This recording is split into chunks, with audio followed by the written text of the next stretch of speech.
তিনটি জায়গায় নারীকে কখনো একা রাখবেন না, তাহলে সারা জীবন আপনাকে পস্তাতে হবে। পত্নী, কন্যা, বোন এবং মায়ের নিরাপত্তার কথা প্রত্যেকটি পুরুষ জীবনে একবার হলেও ভাববেই।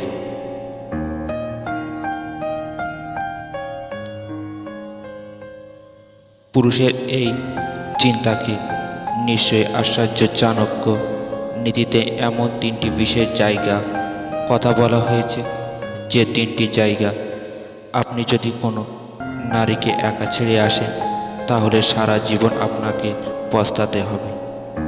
আসুন খুব কম সময়ে জেনে নিই এমন তিনটি বিশেষ স্থান।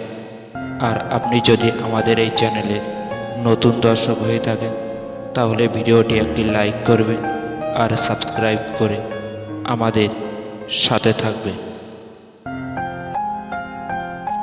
নাম্বার 1, সমাজ যতই কঠিন হোক, দিন যতই খারাপ হোক না কেন, একজন স্বামী তার স্ত্রীকে অন্য কোনো পুরুষের সাথে যেন কখনোই একা রেখে না আসে। পুরুষটি যতই ঘনিষ্ঠ বা আত্মীয় হোক না কেন, তার নিজের স্ত্রীকে কোনো পুরুষের সাথে একা রেখে আসাটা নিজের পায়ে কুড়োল মারার চেয়েও কম কিছু নয়।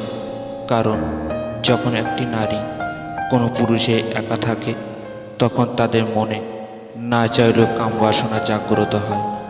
এই বিষয়ে আপনি তাদের সম্পূর্ণ দোষী সাব্যস্ত করতেও পারবেন না, কারণ এমন সময় চিন্তা ভাবনা এতটাই চাঞ্চল্য হয়ে থাকে যে একজন মানুষ কখন তার নিজের লিমিট পার করে ফেলে তা মাথায় আসে না। আর সেই জন্যই আপনি দেখবেন আমাদের সমাজে একটি যুবতী মেয়ে নিজের বাবার সাথে একই বিছানায় থাকাটা নিষেধ। মনোবিজ্ঞানীদের মতে একটি নারী তার পুরুষের মাঝে যে আকর্ষণ কাজ করে সেটা বরাবরই পৃথিবী আর কোনো কিছুই করতে পারে না।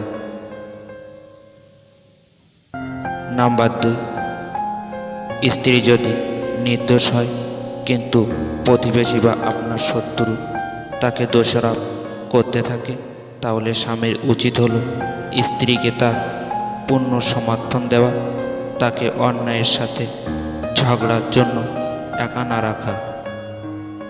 এক কথায় তাকে মেন্টালিটি ডিপ্রেশন না হতে দেওয়া। কারণ একজন নারী তার ঘর ছেড়ে এই বিশ্বাসটাকে আঁকড়ে ধরে এমন একটি হাত ধরে যে তার স্বামী তাকে সাপোর্ট করবে, তার নেতৃত্বে একটা ভালো ভবিষ্যৎ সে পাবে। নাম্বার 3, যে স্ত্রী অসুস্থতায় তাকে কখনো একা ছেড়ে দেওয়াটা উচিত নয়। কারণ একজন স্বামী যেমন স্ত্রীর কাছ থেকে শান্তি, মায়া, সেবা আশা করে থাকে, ঠিক তেমনি একটি স্ত্রী ক্ষেত্রেও প্রযোজ্য।